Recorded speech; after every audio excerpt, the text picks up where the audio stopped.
Como que você foi caindo, virando advogado? Na verdade, eu pretendia ser como você, engenheiro. Oh, E aí, meu pai era engenheiro. E quando eu levava a crer que eu seria engenheiro. Aí eu comecei a chegar na hora de escolher, né? Terceiro ano da escola. Aí eu comecei a ver, será que é isso que eu quero mesmo? Aí eu comecei a fazer alguns testes vocacionais, assistir algumas palestras. Aí eu comecei a assistir palestras sobre direito, comecei a ver que aquilo ali talvez fosse pra mim. Aí alguns advogados falaram, você leva jeito, tem uma boa oratória, você contesta as coisas, você é um cara que consegue ir contra qualquer assunto, mesmo que você concorde com o assunto. legal. Aí eu falei, bom, talvez seja isso. Aí os testes vocacionais deram área mais para a área de humanas, direito. Aí eu falei, bom, eu vou fazer direito.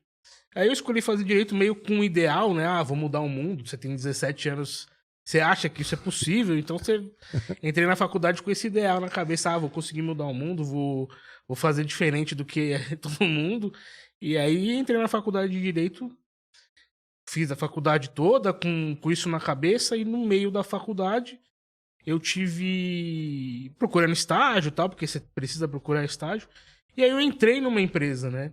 Diferente da maioria dos advogados e estagiários, ou vai trabalhar num órgão público, ou vai trabalhar no escritório, ou vai trabalhar com o escritório da família. É verdade. E eu fui trabalhar dentro de uma empresa. E isso abriu vários caminhos na minha mente, coisas que eu não imaginava que o advogado podia fazer. Uma área mais comercial, uma área mais de empresa e tal. E aí foi isso que fui crescendo dentro da empresa. Eu trabalhei 10 anos nessa mesma empresa, fui de estagiário a coordenador jurídico na época. Então eu passei por todos os cargos, Que legal. menos o de gerência que eu saí antes.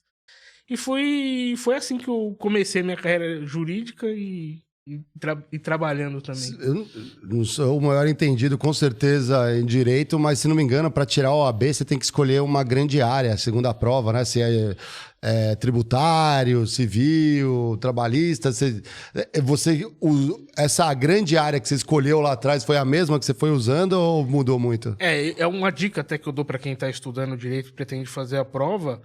Se você trabalha numa área, escolha essa mesma área que você trabalha. Porque vem muita gente, tem muita peça em determinada área, essa área é mais difícil. A mais fácil é a que você trabalha. Então eu escolhi a que eu trabalhava. Que, na verdade, é direito civil, que engloba tudo. Direito empresarial, direito do consumidor, vai tudo na área de civil. Família civil? Família. Meu Deus, que medo. E aí eu escolhi a área que eu trabalhava. E a escolha foi boa, tanto que eu consegui passar relativamente tranquilo, porque a prova é uma coisa bem complicada, né? Porque, a bem da verdade, o cara sai da faculdade e se ele não passa na prova, ele não pode trabalhar. Então, fica todo esse peso não pode numa prova se ele só. precisa, né? Se ele precisa da carteira da hora. Tem Se ele muito... quer ser advogado, né? E tem counsel, que eles falam em inglês, eu não sei qual é o nome que a gente pode trazer em português. Aqui chama paralegal. Paralegal, isso. É alguém que não precisa ter, mas pode trabalhar nas empresas ali para trabalhar no processo, né? Talvez. Mas não pode assinar, não pode fazer nada como advogado e fica muito restrito o caminho sem a prova da OAB. Então, é uma prova que tem muita carga emocional nela. Porque o cara sai, se eu não passar, eu não vou ser nada. Se eu não passar, eu não vou ser nada. Então a dica que eu sempre venho perguntar, vou fazer a prova da OAB, o que você me dá de dica? Tranquilidade, escolha a área que você trabalha. Legal. E tenha tranquilidade para fazer a prova. Assim, eu trabalhei por muito tempo dentro de empresa, então eu vi vários advogados sendo criados, né? Entrava como estagiário, aprendia comigo várias coisas e saía de lá de advogado. Na verdade, esse era o maior prazer enquanto trabalhava mesmo. Criar um advogado meio que do zero, fora a faculdade, né? Que legal. Porque é bem diferente, né? A rotina que você vê na faculdade de uma empresa, né? Não... É impressionante, a gente sempre fala isso aqui no Critique, de certa forma as faculdades, elas não preparam a galera muito para a vida mesmo, né? O que tem lá fora. Muita teoria, que é importante, sim, mas a parte prática... E também tem a questão do tipo de empresa que você vai trabalhar, né? O modelo de negócio dela. Ali muda tudo, né? Se ela tem muita frente de venda, se ela tem... Depende da onde as fábricas estão, se tem fábrica, se é só serviço. Isso muda muito a dinâmica de contrato, as relações trabalhistas, as relações com os fornecedores. E aí é um universo todo à parte cada empresa, né? Sim, a empresa, se você não tá dentro de uma, você, às vezes, uma que é grande, você não consegue ver todos os caminhos que você pode ter. E na área do direito também é assim, né? Você não consegue ver tudo que dá pra você fazer na faculdade. A faculdade não te prepara para o mercado de trabalho. A faculdade te dá uma bagagem material, né? Te dá uma bagagem de conhecimento, mas não te dá uma bagagem prática. Isso você vai aprender ou errando, ou aprendendo com quem já fez alguma coisa antes.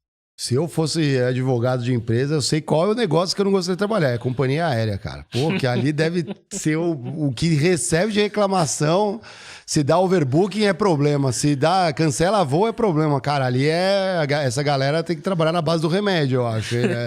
É pesado. Tem alguns tipos de advogado que eu não gostaria de ser. Advogado de companhia aérea, mas advogado de empresa de telefonia.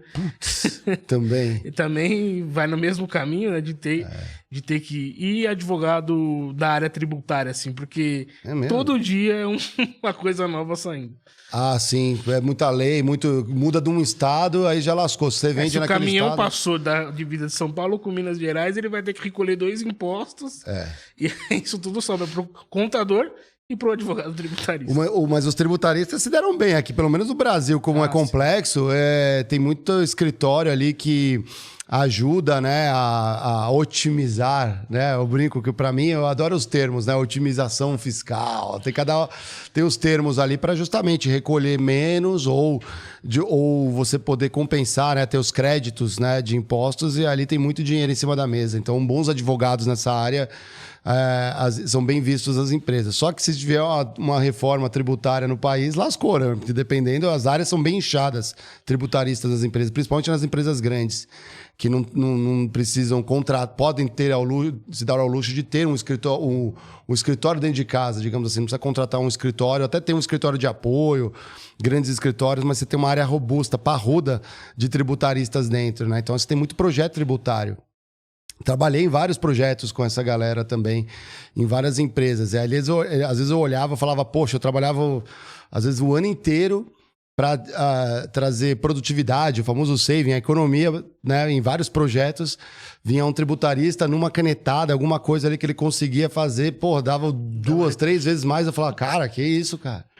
Não, mas tem muito esforço aqui, porque não é simples, né? Tem que ter você tem que ter uma proteção, digamos assim, um aval de uma consultoria, de uma empresa ali para validar o que a gente está fazendo. Não dá para sair fazendo qualquer coisa, né? Então, tem que entrar bem na lei. Até que uma receita de algum estado pode olhar e falar assim, mas não é bem por aí. Aí volta tudo de novo. Tá. É muita conversa, né? Não, a legislação tributária é um negócio absurdo no Brasil. Você tem problema de diferentes estados, você tem problema de diferentes cidades até.